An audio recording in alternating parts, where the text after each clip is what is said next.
Hi,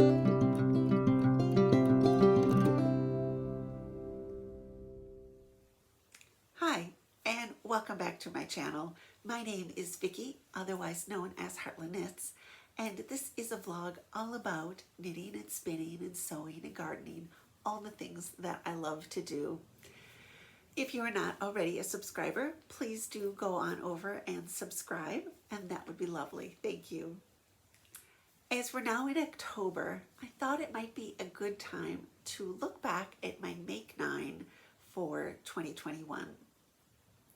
So Make 9 is a challenge that you start at the beginning of the year. You choose 9 things that you would like to make, and then I just use it as sort of a goal for myself. I don't consider it failure if I don't do all of them. Some of them I put on the list purposely are very aspirational. It's like someday I want to make that, but other ones that I have the fabric and everything, I just really want to.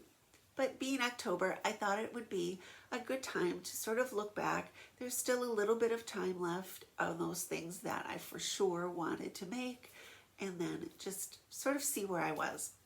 So I will try to put a picture of my grid up there and then just go through them one by one. Squares 1 and 2 are lingerie. 1 is the Berkeley Bra, and then the Vera panties. So the Berkeley Bra has this feature in it, it's called the Gothic arch, where the elastic doesn't just go along the front, at the bottom front. It kind of comes along one side and dead ends into the cup opposite, and then does the same. So it makes sort of a cross your heart bra. And I've never done one of those. It also has some other things, the reasons why I wanted to try a different pattern. Right now, my size keeps shifting back and forth. Well, if my weight would stabilize, my bra size would stabilize. So I don't feel like I want to really start trying to fit a new pattern when I could do that Gothic arch on the bra that I know currently fits me. So you can do that on the Black Beauty bra, which is the one that I usually make that fits. And so that is my plan, is to do a Black Beauty with a Gothic arch in lieu of the Berkeley at some point next year. I still really want to try the Berkeley bra, but I just feel like I want to wait until things are sort of stable. The Vera panties, I have bought the pattern, printed out the pattern, and I intend on making it at some point. I think November is going to be lingerie month. I have a whole bunch of different ones that I want to make, and I think there will definitely be a dress, because I just bought fabric and I want to have that dress finished. But yeah, I think I want to do a lot of the lingerie sewing, get kind of caught up with in November. Let's see, I have my phone to look. Number 3 was a toss-up. I knew I wanted to make a coat. It was either going to be the Pauline Alice Nino coat or Simplicity 1197. And I had this bubblegum pink fabric from fabric.com. Indeed, last winter I made the Nino coat. I think it's called the Nino jacket, but I made there's 2 lengths. I made the longer length. I wasn't really satisfied with it when I finished it last winter. I finished it late, and then we had an early spring, so I don't even know if I wore it. Maybe I wore it out once or something, but I didn't wear it a lot.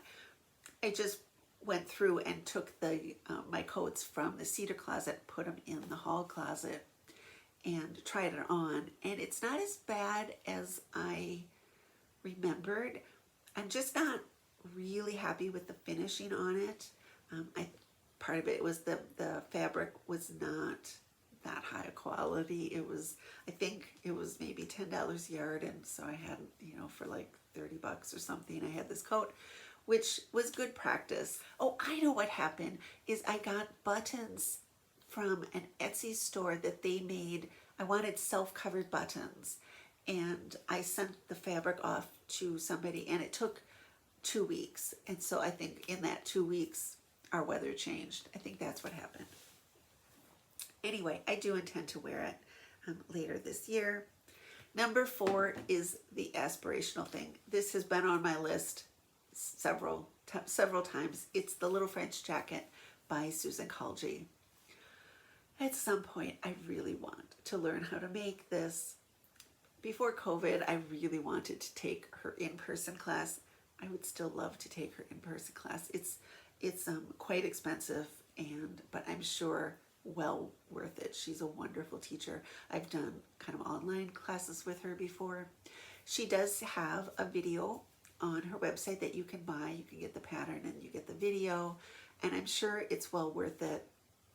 You only get that video. It's for 3 years, and it's, you know, pricey, just even for just a video class. So I want to make sure before I buy that I'm ready and set right then to sit down and sew it, because I think it's a quite intensive make, lots of couture techniques and things. So at some point I will be making it. I don't know that it'll go on. It might go on the list next year. We'll see. Number 5 is Vogue 8896, which is a wrap dress, and I was going to use a Ralph Lauren matte jersey that I have. It's this beautiful kind of magenta fuchsia-y pink. So this dress had a particular reason I was making it, to go with a specific pair of shoes that I wanted to wear to knitting camp.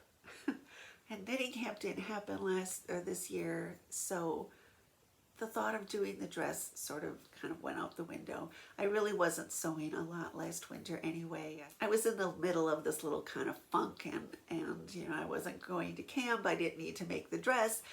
Still really pretty fabric. It's perfect for that dress pattern, so it probably will get made.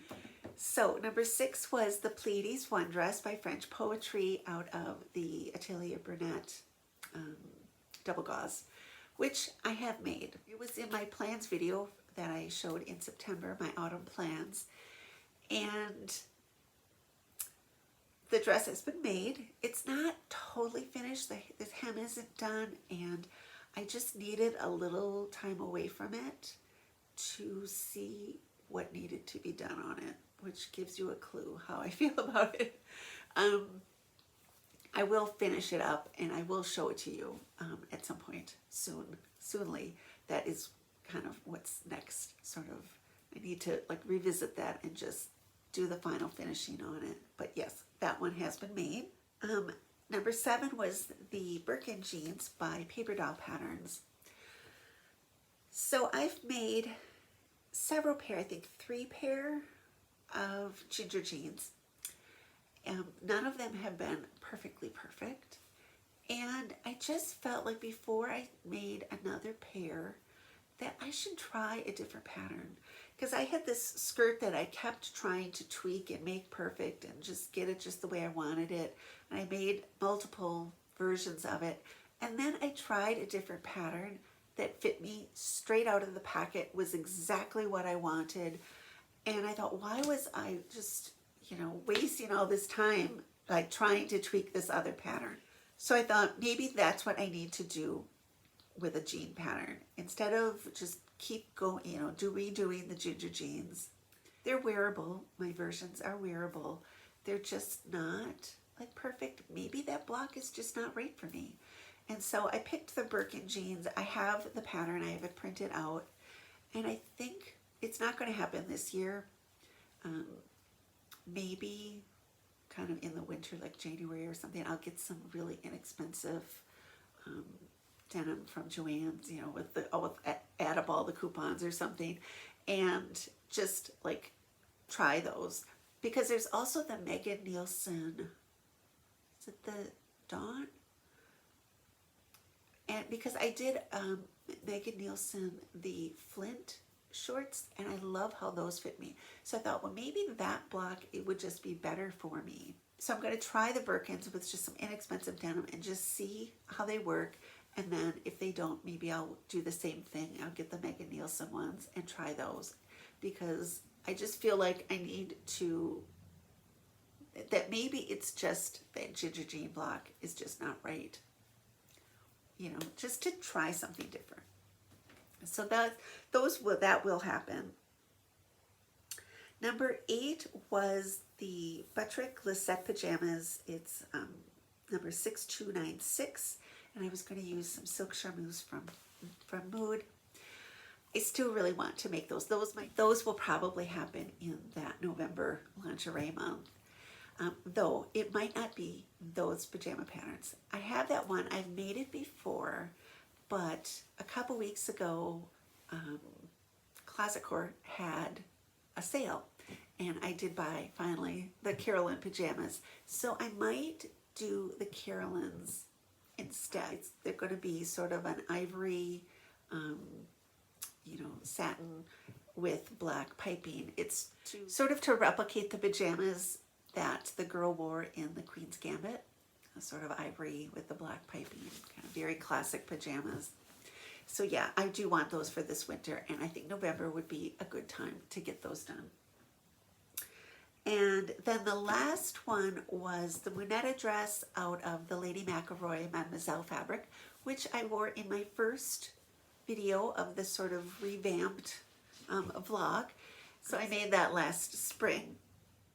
The saddest thing though was when I went to do the show notes and put them in the, put the link to the pattern in the description box, I discovered that that pattern is discontinued, which is such a shame. It was such a great pattern, especially for like somebody new to sewing jersey. It was very simple and classic, and just, it had all those different sort of collars you could use on it. I'm not sure why they would discontinue. It was a PDF pattern. I had mine back from when Colette had paper patterns, and then Colette became Seamwork, and now, so they just had PDF patterns, and it's not even available as a PDF, which I think is such a shame. So for my Make 9 as of October, I have 3 that I have finished. I have 3 that I plan to finish this year still, and 2 that I plan for next year, and then that one aspirational someday I will make. So at least that gives me sort of a guide to what I want to do for the rest of this year. I do have a big project planned for December, or maybe 2. So do you like to plan your sewing makes, or do you like to just let the spirit move you, or the fabric move you, as the case may be? I would love to hear about it, so please comment below, and until I see you next time, from my heart to yours, happy sewing.